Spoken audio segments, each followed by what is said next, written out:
Hey y'all, and welcome to Politibrawl. My name is Brian, and Tom Homan lowers the boom on these reporters, and what he reveals about what's actually happening at our southern border is nothing short of a miracle. But before we dive in, I want to give a quick shout out to our great sponsors over at AMAC, but more on that later. Now, let's dive in. Does the administration expect that those migrants that have been sent to that prison in El Salvador will remain there? You mean the terrorists that were removed? Will they remain in that prison in El Salvador for the rest of their lives? This administration will obey court orders, unlike the last administration. But if you ask me if I'm in favor of returning terrorists to the United States that are gang members that have murdered and raped young women in this country, no, I'm not in favor of that at all. Mr. Homan, the deadline increased for border apprehensions by 95% since last March. Can you describe maybe some of the success behind these numbers? Because I worked for the greatest president of my lifetime, Donald Trump. Trump 45 is successful, unprecedented. And we're even doing better this time. President Trump, I give him all the credit because he put executive actions in place day one. He re-implemented the policies that we proved were effective. Right now, as we speak today, because of President Trump, the men and women of ICE and the men and women of the Border Patrol who stand on that line every day, today we have the most secure border in the history of this nation. No one can argue it. The data's clear on that. I started in 1984. I've never seen the numbers this low.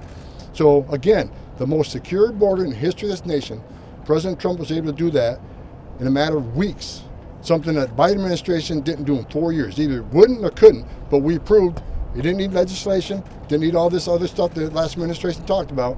We needed a strong president who took America first and cared about American safety and securing that border. Securing the border at this level means we have a lot stronger national security because of the border. Mr. Homan, the deadline there are laws on the books that make it a criminal offense to shield or harbor illegal immigrants, like the sanctuary state city leaders have been doing. Do you think they should be prosecuted to the fullest extent of the law and possibly put in prison? Absolutely. And hold tight on that one. Because it's coming. It's coming. I've been clear on that since day one. The sanctuary city can sit by and watch their communities get ravaged by illegal aliens. They can watch young women get raped and murdered. Trump administration is not going to stand for that. So look, they can stand by and watch. And the Trump administration will secure their communities. The Trump administration will drive down illegal and crime in this country. If they don't do it, we'll do it for them. But they can't. They can sit aside and watch, but they can't cross that line. When they cross the line of harboring concealment, that's a felony. And we got Pam Bondi now who won't hesitate to take action. They can't impede in our enforcement efforts to make this country safe again. That's a felony. So President Trump's got his cabinet in place now. We got a strong AG. We got a strong Secretary of Homeland Security. We got a great group here. We got Steve Miller, one of the most brilliant men I ever worked with when it comes to border security and interior enforcement. You're going to see a lot of things happen next few months that people should expect. Many don't, but watch what comes in their future. Mr. Homan, You got Democrats that are headed down to El Salvador. What's your message to them? We're not going to change anything. We remove terrorists from this country. They're where they should be, and then we're going to knock it off. What you ought to be doing, you ought to be in sanctuary cities in this country, taking action against the Maryland father, the Maryland illegal alien, not a father. Maryland illegal alien was arrested in the country illegally, arrested for murder, and released to the public. And it took ICE to go find him. If the Democrats will spend some time in Boston, and in Los Angeles, and Portland, and Maryland, and go to these sanctuary cities. I don't care what party you're affiliated with, Republican, Democrat, Independent, we also want secure communities. We also want public safety to be number one on their agenda. I can't believe there's any Democrat politician who does not want public safety threats out of the community. Their number one responsibility is protection of the communities. But they'd rather go to El Salvador than fix the problem we just talked about in Maryland, fix the problem of Boston, fix the problem that just happened in Washington State. 2 illegal aliens tortured a woman, left her for dead by drilling on her to give her her money, access to ATM stuff. But they're going to go to El Salvador. Makes zero sense, and that just shows how out of touch of reality the Democratic Party is. Mr. Homan, the deadline for real ideas. The Democrat Party used to have a whole pizza pie, so to speak, of American voters. One slice was rich white liberals, another slice would be minority workers, another slice would be union workers, another slice would be the kids in academia. They used to have a big, wonderful pizza pie, and it's basically been broken. They've left the Democrat Party. Labor has left the Democrat Party. Union workers are leaving. Minority voters are leaving. And it's because they can't understand, and they is the Democrats here. The Democrats can't understand why things are getting worse in America, why things are awful under their rule, particularly with Joe Biden. Seriously, folks, we let a brain-dead president run the country for 4 years, and we were told it was a good thing by the mainstream media. And Tom Homan here is basically describing the mess that has been left behind and that they're cleaning up at a record pace. Hey, y'all, are you 50 or older but fed up with AARP's liberal agenda? Join AMAC, the conservative alternative standing for faith, family, and freedom. AMAC members get exclusive discounts, a conservative magazine, and updates on the social issues that you care about most, like Social Security, Medicare, and your freedoms. And right now, you can join for free. No credit card required. Go to amac.us/Politibrawl to claim your free membership today. That's amac.us/Politibrawl.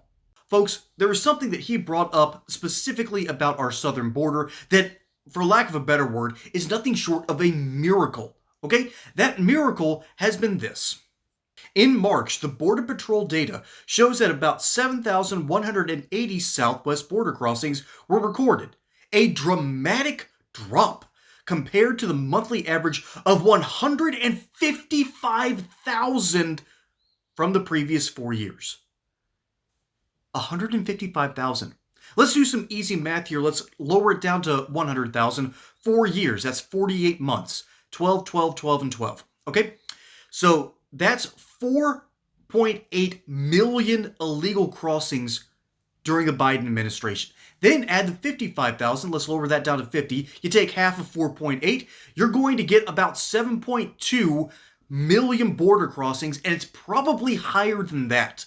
And that is currently being reversed under the Trump administration. Remember how good it was during the first 4 years? Well, buddy, buckle up. You are on a roller coaster ride, and the American people are finally having some fun again. Because we know deep down, we are taking care of one of our biggest problems, and that is crime that has been brought into our country by illegal immigration.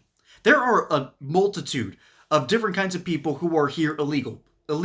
People who have overstayed their visas, people who have crossed the border, particularly the southern one, but people who have even crossed the Canadian border. There's a reason that Trump specifically looked at Canada and said, get your act together or there's going to be tariffs. Well, guess what? They started getting their act together.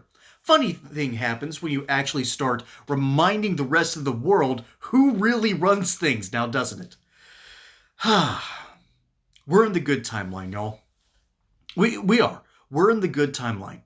The man that was removed from Maryland, Abreu Garcia, also his first name was even worse, Kilman. Well, that name kind of fits because he was a violent criminal who was picked up with other MS-13 members, and the more information we get, and I have to actually apologize here because I wasn't hard enough on him to begin with. I gave him some benefit of the doubt, and as more information has come in, no, this dude, it turned out, was actually a card-carrying member of MS-13, had a couple of high ranks in the Maryland area, and now he has been deported. He has been deported to El Salvador, and the Supreme Court even had to say to lower courts that no, President Trump does have the ability to not only deport people under the Alien Enemies Act and other acts of Congress, but they also said that Trump does need to technically bring him back through any means that are available. Well, Trump looked at Bukele, said, hey, can you bring this guy back? And Bukele laughed. Okay, Abreu Garcia is home where he deserves to be and probably deserves to be in that Supermax prison in El Salvador. Nature is healing. And Tom Homan is out here reminding these reporters what's actually happening, what our problems actually are. We do have an illegal immigrant crime problem, and that's because Venezuela opened up their prisons, abused humanitarian systems, and brought them to the United States. And then Democrats at the local level, it's not just the federal ones that have lost their minds, like Chris Van Houten, who went to El Salvador as a senator, trying to bring back Abreu Garcia. Well, it didn't work for him. The Democrats do not understand what they're doing.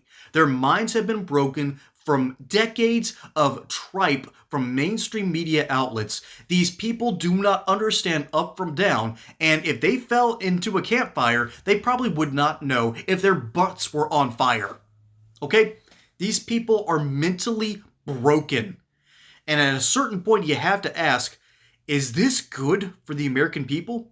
The good news is, yes, we still have our wonderful democracy, and it's taking place right now. And it's happening because the mandate of the people said, we have had enough of this nonsense. We have had enough of Democrat rule. Joe Biden was one of the worst presidents we've ever had. Worse than Jimmy Carter.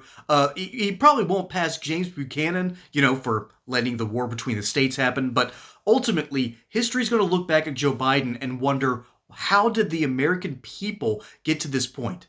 Well, simply put, folks, we've been lied to by the mainstream media over and over and over. And the only people that are buying their tripe are rich white liberals who live in their gated communities that are away from you and me, and they don't understand how the rest of the world functions. They simply do not. And Tom Homan is here to fix part of that problem that they created. Folks, my name is Brian. Hope you enjoyed that segment here on Politibrawl. Don't forget to like and subscribe. Catch you on the next one. And until then, y'all have a good one.